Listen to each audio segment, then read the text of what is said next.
ನಮ್ಮ ಹುಡುಗರದು ಓಡ್ತಾ ಇತ್ತಲ್ವ, ನಾವು ಸ್ವಲ್ಪ ಥಿಯೇಟ್ರ್ ಪ್ರಾಬ್ಲಮ್ ಆಯಿತು ತಡ್ಕೊಳ್ಳೋಣ, ಅವ್ನ ಸಿನಿಮಾ ಓಡಿದ್ರು ನಮ್ಮ ಕರ್ನಾಟಕಕ್ಕೆ ಹೆಸರು ಬರುತ್ತೆ, ಖುಷಿ ಪಡೋಣ. ನಮ್ಮಲ್ಲಿ ಯಾರೂ ದಡ್ರಿಲ್ಲ, ಸ್ವಲ್ಪ ಈಗೋ ಬಿಡಬೇಕು ನಾವೆಲ್ಲ. ಬ್ರ್ಯಾಂಡ್ ಯಾರು ತಗೋಬಾರ್ದು. ನಾನು ಯಶಮ್ಮ ಅಂತ ಎಲ್ಲೋ ದಿಮಾಗ್ ತೋರಿಸ್ಕೊಂಡು ದೊಡ್ಡ ಆಡಿ ಕಾರಲ್ಲಿ ಹೋಗಿ ಇಳಿದ್ರೆ ಅದು ಬೇರೆ. ನಾವು ಆಲ್ರೆಡಿ ನಮ್ಮ ಮನೇಲಿ ಒಂದು ಬ್ರ್ಯಾಂಡ್ ಇದೆ, ಅದು ಇಲ್ಲಿದೆ, ನಾವು ಇಲ್ಲೇ ಇರಬೇಕು. ನೀವು ಹೇಳ್ತಾ ಇರೋದು ಎಷ್ಟು ಎನರ್ಜಿ ಬೂಸ್ಟ್ ಆಗ್ತಿದೆ ಅಂದರೆ, ಈ ಒಂದು ಸಂದರ್ಭಕ್ಕೆ ನಾವು ಅವಾಗ ಹೇಳಿದ್ರಿ ಗೊತ್ತಿಲ್ಲ ಕಣ ಸಿನಿಮಾ ಏನಾಗಲಿ ಲಕ್ ನೋಡಿ ಇವಾಗ ಬಂದಿದ್ವಿ, ಇಂಡಸ್ಟ್ರಿ ಇಷ್ಟು ಚೆನ್ನಾಗಿ ಇದಾಗ್ತಿದೆ ಅಂತ. ಈ ಸಂದರ್ಭ ಈ ಒಂದು 6 ತಿಂಗಳ ಹಿಂದೆ ಇದು ಒಂದು ನೋಡ್ದ, ನಾವು ಬಂದ್ವಿ ಒಳ್ಳೇದು ಮಾತಾಡ್ಕೊಂಡು, ಏನು ಎಲ್ಲೋಗು ಸಿನಿಮಾ, ಕನ್ನಡ ಸಿನಿಮಾ ಓಡ್ತಾ ಇಲ್ಲ, ಥಿಯೇಟ್ರ್ ಮುಚ್ಚಿಬಿಡ್ತೀವಿ, ಯಾಕೆ ಎಲ್ಲರೂ ಒಳ್ಳೇದು ಬರಲಿ. ಈಗ ನಮ್ಮ ಹುಡುಗರದು ಓಡ್ತಾ ಇತ್ತಲ್ವ, ನಾವು ಸ್ವಲ್ಪ ಥಿಯೇಟ್ರ್ ಪ್ರಾಬ್ಲಮ್ ಆಯಿತು ತಡ್ಕೊಳ್ಳೋಣ, ಯುದ್ಧ ಬೇಡ, ಜಗಳ ಬೇಡ, ನಾವು ಇನ್ನೊಂದು ಸರಿ ಅದನ್ನು ಸರಿಪಡಿಸ್ಕೊಳ್ಳೋಣ. ಒಬ್ರಿಗೊಬ್ರು ಅವ್ನ ಸಿನಿಮಾ ಓಡಿದ್ರು ನಮ್ಮ ಕರ್ನಾಟಕಕ್ಕೆ ಹೆಸರು ಬರುತ್ತೆ, ನಾವು ಮುಂದಿನ ದಿನಗಳಲ್ಲಿ ಸರಿಯಾಗಿ ರಿಲೀಸ್ ಮಾಡ್ಕೊಳ್ಳೋಣ ಅಂತ ನಾವು ಸರಿಪಡಿಸ್ಕೊಂಡು ಹೋಗಬೇಕು, ಖುಷಿ ಪಡೋಣ. ನಮ್ಮಲ್ಲಿ ಯಾರೂ ದಡ್ರಿಲ್ಲ, ಸ್ವಲ್ಪ ಈಗೋ ಬಿಡಬೇಕು ನಾವೆಲ್ಲ. ಈಗೋ ತುಂಬ ಮ್ಯಾಟ್ರ್ ಆಗುತ್ತಲ್ಲ ಸರ್, ತುಂಬ ಲೈಫಲ್ಲಿ, ಮನೇಲಿ, ಹೊರಗಡೆ ಎಲ್ಲ ಈಗೋನೇ ಮ್ಯಾಟ್ರ್. ಸ್ವಾಭಿಮಾನ ಬೇರೆ, ಈಗೋ ಬೇರೆ. ನಮ್ಗೆ ಈಗೋ ಇಲ್ಲ, ಸ್ವಾಭಿಮಾನ ಇದೆ ನಮಗೆ. ಸ್ವಾಭಿಮಾನ ಅಂದರೆ ನೀನು ದುಡ್ಡು ತಿನ್ನೋದು, ಬೇಡ ತಿನ್ನೋದಲ್ಲ. ಈಗೋ ಅಂದರೆ ಮಾತಾಡ್ಸಿದ್ರೆ ಯಾಕೆ ಮಾತಾಡಿಸ್ಬೇಕು, ಅದು ಈಗೋ. ಮಾತಾಡ್ಸ್ಕೊಂಡು ಕೆಲಸ ಮಾಡ್ಕೊಳ್ಳೋದು ಒಳ್ಳೆತನ. ನೀನು ನನ್ನಿಂದನೇ ಬದುಕ್ತೀಯ ಅಂದರೆ ಅದು ಸ್ವಾಭಿಮಾನ. ನಾವು ಅದಕ್ಕೆ ಧಕ್ಕೆ ಆಗಿಬಿಡುತ್ತೆ. ಇಲ್ಲ ಇಲ್ಲ, ನಮ್ಮ ಬದುಕು ನಮ್ಮದು ಅಂತ ನಾವು ಹೇಳೋಷ್ಟು ನಮಗೆ ಬುದ್ಧಿ ಇದೆ. ಯಾರೇ ಆಗಲಿ ಬಂದು ಎದುರಿಸ್ತಾರೆ, ಇನ್ನೊಂದು ಮಾಡ್ತಾರೆ, ಮುಂದಿನ ದಿನಗಳಲ್ಲಿ ನಿಮಗೆ ಅಂತಾರೆ. ಅವೆಲ್ಲ ಅದಕ್ಕೂ ಮೀರಿ ನಿಂತ್ಕೊಂಡ್ರೆ, ನೀನಂತಲ್ಲ, ನಾನು ಎಲ್ರಿಗೂ ಮೆಸೇಜ್ ಹೇಳ್ತೀನಿ ನಿಮ್ಮ ಮುಖಾಂತರ. ನಮ್ಮ ಸಿನಿಮಾಲು ಕೊಡ್ತೀನಿ ನೆಕ್ಸ್ಟ್ ದಿನಗಳಲ್ಲಿ. ಆ ಡೈಲಾಗ್ಗಳು ಇನ್ನು ಮುಂದೆ ಕೂತ್ಕೊಂಡೆ ಬರೆಸ್ತೀನಿ ನಾನು. ಅದು ಗೊತ್ತಾಗಬೇಕು ಅವ್ರಿಗೆ, ಸಿನಿಮಾಗೆ ಹೋದಾಗ ಅವ್ರಿಗೆ ಅನ್ನಿಸ್ಬೇಕು. ಈಗ ನೀವು ಪ್ರೊಡಕ್ಷನ್ ಶುರು ಮಾಡಿ ಸಿನಿಮಾ ಮಾಡ್ತಿದ್ದೀರಾ, ಈ ಥರ ಸಿನಿಮಾಗಳು ಬ್ಯಾಕ್ ಟು ಬ್ಯಾಕ್ ಮಾಡ್ತೀರಾ ಅನ್ನೋದೊಂದು ವಿಷಯ ಎಲ್ಲ ಕಡೆ ಆಗಿದೆಯಲ್ಲ. ಸುಮಾರು ಜನ ಹುಡುಗರು ಆಲ್ರೆಡಿ ಶುರು ಮಾಡಿದಾರ, ಅಂದರೆ ನನ್ನ ಹತ್ರ ಕಥೆ ಇದೆ ಮಾಡ್ತಾ ಇದ್ದಾರೆ, ತುಂಬ ಜನ ಮಾಡ್ತಾರೆ. ತಪ್ಪಲ್ವಲ್ಲ, ಕೆಲಸ ಇರೋರ ಹತ್ರ ಕೆಲಸ ಕೇಳೋದು ತಪ್ಪಲ್ವಲ್ಲ. ಆದರೆ ನಾವು ಆಲ್ರೆಡಿ ಶರಣ್ಗೊಂದು ಕತೆ ರೆಡಿ ಇದೆ, ಅದೆಲ್ಲ ಆಗ್ತಾ ಇನ್ನು ಸುತ್ತ ಬೇಕಾಗುತ್ತಲ್ಲ, ಅದನ್ನು ಮುಂದಿನ ದಿನಗಳಲ್ಲಿ ಸೆಲೆಕ್ಟ್ ಮಾಡ್ಕೊತೀವಿ. ಥ್ಯಾಂಕ್ ಯು ಅಮ್ಮ. ಅಂದರೆ ಸಂದರ್ಭ ತುಂಬ ಖುಷಿಯಾಗಿದೆ, ಪಾಸಿಟಿವ್ ಆಗಿದೆ, ನಿಧಾನ ಆದರೂ ಈ ಮುಖಾಂತರ ನಮ್ಮ ಕನ್ನಡ ಜನತೆಗೆ ಎಷ್ಟು ಅಮ್ಮ ಅನ್ನೋದಕ್ಕಿಂತ ಅರುಣ್ ಕುಮಾರ್ ಎಂಟಿಯಾಗಿ ನನ್ನ ಬಂದು ಸಿನಿಮಾ ನೋಡಿ ಅಂತ ಕೇಳ್ಕೊತೀನಿ. ಓವರಾಲ್ ಇದು ಬಂದಾಗ ಸೊ ಆ ಒಂದು ಕ್ಲಾರಿಟಿ ತುಂಬ ಚೆನ್ನಾಗಿದೆ ನಿಮಗೆ. ಆ ಬೇಡ, ಆ ಬ್ರ್ಯಾಂಡ್ ಬೇಡ ಅನ್ನೋದು. ಬ್ರ್ಯಾಂಡ್ ಯಾರು ತಗೋಬಾರ್ದು. ನಾನು ಯಶಮ್ಮ ಅಂತ ಎಲ್ಲೋ ದಿಮಾಗ್ ತೋರಿಸ್ಕೊಂಡು ದೊಡ್ಡ ಆಡಿ ಕಾರಲ್ಲಿ ಹೋಗಿ ಇಳಿದ್ರೆ ಅದು ಬೇರೆ. ನಾನು ಒಂದು ಆಟೋಲ್ಲಿ ಹೋಗಿಳಿ, ಎಲ್ಲರೂ ಆಟೋಲ್ಲಿ ಹೋಗಲ್ವಾ, ನಾನು ಹೋಗಿಲ್ವಾ ಇದಕ್ಕೆ ಮುಂಚೆ, ಯಾಕೆ ಬೇಕು?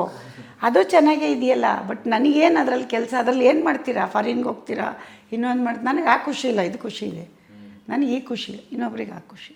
ಅದಕ್ಕೆ ಹೇಳೋದು ಬೇಡ, ಇದು ಬ್ರ್ಯಾಂಡನ್ನು ಇಲ್ಲಿ ತರಬೇಡಿ. ಆ ಬ್ರ್ಯಾಂಡಿಂದ ನನಗೆ ನೀವು ಮುಂದಿನ ದಿನಗಳಲ್ಲೂ ಬ್ರ್ಯಾಂಡಿಂದ ನಿಮಗೆ ಸಿನಿಮಾ ಕೊಡೋಲ್ಲ, ನಾನೇ ಹುಡ್ಕೊಂಡು ಒಳ್ಳೆ ಬ್ರ್ಯಾಂಡ್ ಆಗೋಕ್ಕೆ ಇಷ್ಟಪಡ್ತೀನಿ. ಸೂಪರ್. ಖಂಡಿತ ಆ ಬ್ರ್ಯಾಂಡು ದೊಡ್ಡದಾಗಿ ಬೆಳೆಯೋ ಎಲ್ಲ ಲಕ್ಷಣಗಳು ಬೆಳೆದು ಹೋಯ್ತದು. ಅದನ್ನು ನೀನು ಹಿಂದಕ್ಕೆ ಕೆಳಕ್ಕೆ ಬರೋಕ್ಕಾಗಲ್ಲ, ಅದು ಬೆಳೀತಾ ಇರಲಿ. ನಾವು ಏನು ಮಾಡಬೇಕು, ನಮ್ಮ ಕಡೆ ಗಮನ ಕೊಡಿ, ನಮಗೆ ಪ್ರೋತ್ಸಾಹ ಕೊಡಿ. ನಾವು ಮುಂದಿನ ದಿನಗಳಲ್ಲಿ ಒಳ್ಳೆ ಚಿತ್ರ ಕೊಡ್ತೀವಿ. ನೀವು ಕೊಟ್ಟೇ ಕೊಡ್ತೀರ, ನಂಬಿಕೆ ಇದೆ ನಮ್ಗೆ. ಈ ಪಿಕ್ಚರ್ನ ಇಷ್ಟು ತೊಗೊಂಡವರು ಇನ್ನು ಮುಂದಿನ ದಿನಗಳಲ್ಲಿ ತೊಗೋತೀರ. ಇದೊಂದು ಫಸ್ಟ್ ಟೈಮ್ ನಿಮಗೆ ಡಿಸಪಾಯಿಂಟ್ ಆಗಿರ್ಬೋದು, ಏನೋ ಒಂದು ಇಟ್ಕೊಂಡು ಥಿಯೇಟ್ರಿಗೆ ಬಂದವ್ರು ಯಾರಿಗೂ ಆಗಿಲ್ಲ, ಹೊರಗಡೆ ಕೇಳೋರ್ಗೆ ಆಗಿರ್ಬೋದು. ದಯವಿಟ್ಟು ಥಿಯೇಟ್ರಿಗೆ ಒಂದು ಸಿನಿಮಾ ನೋಡಿಬಿಟ್ಟು ರಿಸಲ್ಟ್ ಹೇಳಿ, ನನಗೊಂದು ಬುದ್ಧಿ ಹೇಳಿ. ಈ ಮುಖಾಂತರ ಇನ್ನೊಂದು ಇಂಟರ್ವ್ಯೂ ಕೂತ್ಕೊತೀನಿ ಪ್ರವೀಣ್ ಮುಂದೆ. ಏನಿದ್ರು ಮೆಸೇಜ್ಗಳಲ್ಲಿ ಹಾಕಿ ನಾವು ಸರಿಪಡಿಸ್ಕೋತೀವಿ ಅಂತ ಕೇಳೋಕ್ಕೆ ಇಷ್ಟಪಡ್ತೀನಿ. ನಿಜವಾಗ್ಲೂ ಹೇಳ್ತೀನಿ, ಇದುವರೆಗೂ ಸುಮಾರು ಜನ ನಾವು ಸಿನಿಮಾಗಳು ಗೆಲುವು ಸೋಲು ಎಲ್ಲ ನೋಡಿದ್ಮೇಲೆ ಪ್ರೊಡ್ಯೂಸರ್ಗಳನ್ನ ಮಾತಾಡ್ಸಿದ್ದೀವಿ. ಆದರೆ ಇಷ್ಟು ಜಿನಿಯನ್ ಆಗಿ, ಇಷ್ಟು ನೇರವಾಗಿ ಮಾತಾಡಿದಂಥ ಏಕೈಕ ಪ್ರೊಡ್ಯೂಸರ್ ನೀವೊಬ್ಬರೇ. ಥ್ಯಾಂಕ್ ಯು ಕಣ. ಅಂದರೆ ಖುಷಿಯಾಗಿದೆ. ಇರೋದನ್ನು ಇದ್ದಂಗೆ ಹೇಳೋದು, ಇರೋದನ್ನು ಇದ್ದಂಗೆ ಸ್ವೀಕರಿಸೋದು, ಮತ್ತು ಇಷ್ಟೇ ಪ್ರಾಮಾಣಿಕವಾಗಿ ನಾವು ಸಿನಿಮಾ ಮಾಡ್ತೀವಿ ಅಂತ ಹೇಳೋದು, ಅದಕ್ಕೆ ದೊಡ್ಡ ಡಬಲ್ ಗುಂಡಿಗೆ ಬೇಕು. ಆಗ ಮಾತ್ರನೇ ಅದು ತುಂಬ ಲಾಂಗ್ ಟೈಮ್ ಉಳ್ಕೊಳ್ಳೋದಕ್ಕೂ ಸಾಧ್ಯ. ಮಾತಾಡ್ದಂಗೆ ನಡ್ಕೊಳ್ಳಿಲ್ಲ ಅಂದರೆ ಇವತ್ತಿರ್ಬೋದು, ನಾಳೆಗೆ ಹೋಗ್ಬೋದು, ಹಂಗಾಗಲ್ಲ ನಮ್ಮದು. ನಾವು ಆಲ್ರೆಡಿ ನಮ್ಮ ಮನೇಲಿ ಒಂದು ಬ್ರ್ಯಾಂಡ್ ಇದೆ, ಅದು ಇಲ್ಲಿದೆ, ನಾವು ಇಲ್ಲೇ ಇರಬೇಕು. ಅವನ್ನೆಲ್ಲೋ ಒಂದು ಕಡೆ ಕೂತು ನೋಡಿದ್ರು ಅವನಿಗೆ ಅನಿಸ್ಬೇಕು. ಅಂದರೆ ನೋಡಿದ್ದಾನೆ, ಅವನು ನೋಡಿದಾಗ ಅವ್ನು ನೆಗೆಟಿವ್ ಹೇಳ್ತಾನೆ, ಇಲ್ಲ ಅಂತಿಲ್ಲ. ಅವನಷ್ಟು ನಾವು ಲೆಜೆಂಡ್ ಅಲ್ಲ. ಅವನು ಸ್ಟಾರ್ಟಿಂಗಲ್ಲಿ ಅವನಿಗೆ ಅದೊಂದು ವರ. ನಮ್ಮ ಎಷ್ಟಿದೆಯಲ್ಲ, ಅದು ನಮ್ಮ ಮನೆಯಿಂದ ಬಂದಿದ್ದಲ್ಲ, ಅದು ಅವನಿಗೆ ದೇವ್ರು ಕೊಟ್ಟಿರೋ ವರ. ಸಿನಿಮಾ ನಮ್ಮ ಮನೇಲಿ ಯಾರೂ ಇಲ್ಲ. ಅವನು ಇದು ಹಿಂಗೆ ಮಾಡ್ತಾನೆ ಅಂತ ಅವನಿಂದ ನಾವು ಕಲ್ತಿರೋದು. ಅವ್ನು ನಮಗೆ ಮಾಸ್ಟ್ರು ಸಿನಿಮಾ ವಿಷಯದಲ್ಲಿ. ಬಟ್ ನಾನು ಬೇರೆ ಥರ ನೋಡಿ ಕಲ್ತಿರ್ಬೋದು, ಅವ್ನು ಇನ್ನೂ ತುಂಬ ಬ್ರಿಲಿಯಂಟು ಸಿನಿಮಾ ವಿಷಯದಲ್ಲಿ. ಅದರಿಂದ ಅವನಿಗೆ ನಮ್ಮ ಸಿನಿಮಾ ನೋಡಿದಾಗ ಖಂಡಿತ ಅವನು ಹೇಳ್ತಾನೆ, ಇಲ್ಲ ಇದು ಒಂದು ಹಂತಕ್ಕೆ ನಮ್ಮ ಬಜೆಟು ನಮ್ಮ ಥಿಂಕಿಂಗ್ಗೆ ನೀನು ತುಂಬ ಚೆನ್ನಾಗಿ ಮಾಡಿದೀಯ ಅಂತ ಹೇಳ್ತಾನೆ ಅನ್ನೋ ನಂಬಿಕೆ ಇದೆ. ಯಾಕೆಂದರೆ ನಾನೇನು ಅವನೇನು ಅಂತ ನಮ್ಗೆ ಅವ್ನು ಗೊತ್ತು, ಅವನಿಗೆ ನಾನು ಗೊತ್ತು. ಈಗ ನೀನೇನು ಅಂತ ನಂಗೆ ಗೊತ್ತು. ಹೊರಗಡೆ ಅವ್ರು ಏನೇ ಹೇಳ್ಬೋದು, ಪ್ರವೀಣನ್ ನಾನು ನೋಡಿದ್ದೀನಿ, ನನಗೆ ಆ ಜಡ್ಜ್ಮೆಂಟ್ ಇದೆ. ಬಟ್ ನನ್ನ ಒಂದು ಲೆಕ್ಕಾಚಾರದೊಳಗೆ ನಾನು ತುಂಬ ಜನ ಕೊಟ್ಟಿದ್ದ ಇದರಲ್ಲಿ ನಾನು ತುಂಬ ಖುಷಿಯಾಗಿ ತೊಗೊಂಡೆ. ನಾನು ಇಷ್ಟರ ಮಟ್ಟಿಗೆ ತಗೋತಾರೆ ಅಂತ ಖಂಡಿತ ಗೊತ್ತಿರಲಿಲ್ಲ. ನಿಜವಾಗ್ಲೂ ಖುಷಿಯಾಗಿದ್ದೀನಿ. ಮುಂದಿನ ದಿನಗಳಲ್ಲಿ ಇನ್ನೂ ಒಂದು ಇಂಟರ್ವ್ಯೂ ಮಾಡೋಣ, ಆಗ ಇನ್ನೊಂದು ಥರ ಹಂತದಲ್ಲಿ. ಈಗ ಈ ವಾರದಲ್ಲಿ ತುಂಬ ಪಬ್ಲಿಸಿಟಿ ಜಾಸ್ತಿ ಮಾಡ್ತಾಯಿದ್ದೀವಿ. ಖಂಡಿತ. ಅಂದರೆ ನಾನು ಅದನ್ನೇ ಆಡಿಯನ್ಸ್ ಹೇಳಕೊಟ್ಟಿದ್ದೆ. ಅಂದರೆ ಈ ಒಂದು ಮಾತು, ಈ ಒಂದು ಮೋಟಿವೇಶನ್ನು, ಸಕ್ಸಸ್ ಅನ್ನೋದು ಇದೇನೆ, ಈ ಎನರ್ಜಿನೇ, ಈ ಪಾಸಿಟಿವಿಟಿನೇ. ಅದು ಆಲ್ರೆಡಿ ಮಾಡ್ಕೊಂಬಂದಿದ್ದಾರೆ, ಅದು ಪ್ರತ್ಯೇಕವಾಗಿ ಹೇಳಬೇಕಾಗಿಲ್ಲ. ಇದು ಆರಂಭ ಅಷ್ಟೇ. ತುಂಬ ದೊಡ್ಡದಿದೆ ಜರ್ನಿ.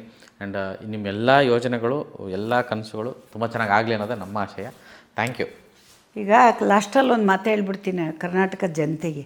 ಎಷ್ಟಿಲ್ಲ ಅಂದ್ಕೊಳ್ಳಿ, ಎಷ್ಟು ನಿಲ್ತರಬೇಡಿ.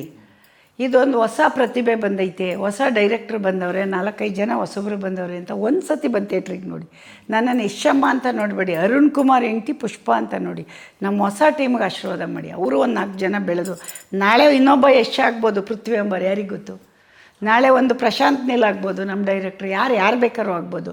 ಆಮೇಲೆ ಒಂದು ಮ್ಯೂಸಿಕ್ಕು, ಆ ಹುಡುಗ ಅವನೇನೋ ಒಂದಿನ ಒಂದು ದೊಡ್ಡ ಮ್ಯೂಸಿಕ್ ಡೈರೆಕ್ಟ್ರ್ ಆಗ್ಬೋದು. ನಿಮ್ಮ ಆಶೀರ್ವಾದ ಬೇಕು. ನನಗಿಂತ ನಮ್ಮ ಟೀಮ್ಗೋಸ್ಕರ ರಿಕ್ವೆಸ್ಟ್ ಮಾಡ್ತೀನಿ, ದಯವಿಟ್ಟು ಥಿಯೇಟ್ರಿಗೆ ಬಂದು ಸಿನಿಮಾ ನೋಡಿ ಅಂತ. ಹೌದು, ಖಂಡಿತ ಅವ್ರಿಗೋಸ್ಕರ ಆದರೂ ನೀವು ಬಂದು ನೋಡಿ. ಆ ತಪ್ಪು ಸರಿನ ಖಂಡಿತ ನೀವು ಜಡ್ಜ್ ಮಾಡಿ ಹೇಳ್ಬೋದು. ನಿಮ್ಮ ರೈಟ್ಸು, ನೀವು ಹೇಳ್ದೆ ಇನ್ಯಾರು ಹೇಳೋಕ್ಕೆ ಸಾಧ್ಯ ಇಲ್ಲ. ನೀವು ಕೊಡೋದು ಒಳ್ಳೇದು ಕೆಟ್ಟದ್ದು ತಗೊಳ್ಳೋದು ನಾನು ಖುಷಿಯಿಂದ ತಗೋತೀನಿ. ಬರೀ ಒಳ್ಳೇದೇ ಕೇಳಲ್ಲ, ತಪ್ಪನ್ನು ನಾನು ತಿದ್ಕೊಳ್ಳೋಕ್ಕೆ ನಿಮ್ಮಿಂದನೇ ತಿದ್ಕೊಳ್ಳೋಕ್ಕೆ ಸಾಧ್ಯ. ಅದರಿಂದ ಈ ಮುಖಾಂತರ, ಈ ಚಾನಲ್ ಮುಖಾಂತರ ಖಂಡಿತ ಮುಂದಿನ ದಿನಗಳಲ್ಲಿ ಎಲ್ಲ ಥಿಯೇಟ್ರಿಗೆ ಹೋಗಿ ಸಿನಿಮಾ ನೋಡ್ತೀರಾ ಅಂತ ಖಂಡಿತ ನಂಬಿಕೆ ಇದೆ. ನೋಡಿ, ನೆಕ್ಸ್ಟ್ ಇಂಟರ್ವ್ಯೂಲಿ ಇಂಪ್ರೂವ್ ಆಗಿರ್ತೀವಿ, ಖಂಡಿತ ಮಾತಾಡೋಣ ಇನ್ನೊಂದು ಸರಿ. Okay, thank you. ನಿಜವಾಗ್ಲೂ ಈ ಮಾತು ಕೇಳಿದರೆ ನೀವು ಮನೇಲಿ ಕೂರಲ್ಲ. ಡೆಫಿನೆಟ್ಲಿ ಇವತ್ತು ಟಿಕೆಟ್ ಬುಕ್ ಮಾಡ್ತೀರಾ, ಸಿನಿಮಾಗೆ ಹೋಗ್ತೀರಾ ಅಂತ ನಾನು ಭಾವಿಸ್ತೀನಿ. ಒಂದು ಅವ್ರು ಕೇಳ್ತಾ ಇರೋದು ಇಷ್ಟೇ, ಆ ಪ್ರತಿಭೆಗಳಿಗೆ ಪ್ರೋತ್ಸಾಹ ಕೊಡಿ, ಬಂದು ಸಿನಿಮಾ ನೋಡಿ, ಚೆನ್ನಾಗಿರುವ ಮಾತಾಡಿ, ಬೈರಿ, ಪರವಾಗಿಲ್ಲ. ಅದನ್ನು ಹೇಳ್ತಾ ಇದ್ರೆ ಇಷ್ಟು ನೇರವಾಗಿ ಹೇಳಿರೋಂಥ ಏಕೈಕ ಪ್ರೊಡ್ಯೂಸರು ನಮ್ಮಮ್ಮ. Thank you. ಸೊ ಕೊತ್ತಲವಾಡಿ ಎಲ್ಲ ಕಡೆ ಪ್ರದರ್ಶನ ಆಗ್ತಾಯಿದೆ, ಶೋಗಳಿದೆ. ಈಗಲೇ ಟಿಕೆಟ್ ಬುಕ್ ಮಾಡಿ ಹೋಗಿ ನೋಡಿ. ತುಂಬ ಚೆನ್ನಾಗಿದೆ ಸಿನಿಮಾ, ಕ್ಲೀನ್ ಫ್ಯಾಮಿಲಿ ಪಿಕ್ಚರ್ ಅಂತ ಹೇಳೋದಕ್ಕೆ ನಾನು ಇಷ್ಟಪಡ್ತೀನಿ. ಸೊ ಮಿಸ್ ಮಾಡಿದೆ ಈ ಸಿನಿಮಾ ನೋಡಿ ಅಂತ ಭಾವಿಸ್ತೀನಿ. ತುಂಬ ಚೆನ್ನಾಗಿ ಆಗ್ತಾಯಿದೆ. ಇವಾಗ 4ನೇ ದಿನ 5ನೇ ದಿನದಿಂದ ಅನುಪಮ 4 ಶೋ ಇದೆ, ಮಾಲ್ಗಳಲ್ಲಿದೆ, ಖಂಡಿತ ಹೋಗಿ ನೋಡಿ. Thank you. ನಮಸ್ಕಾರ.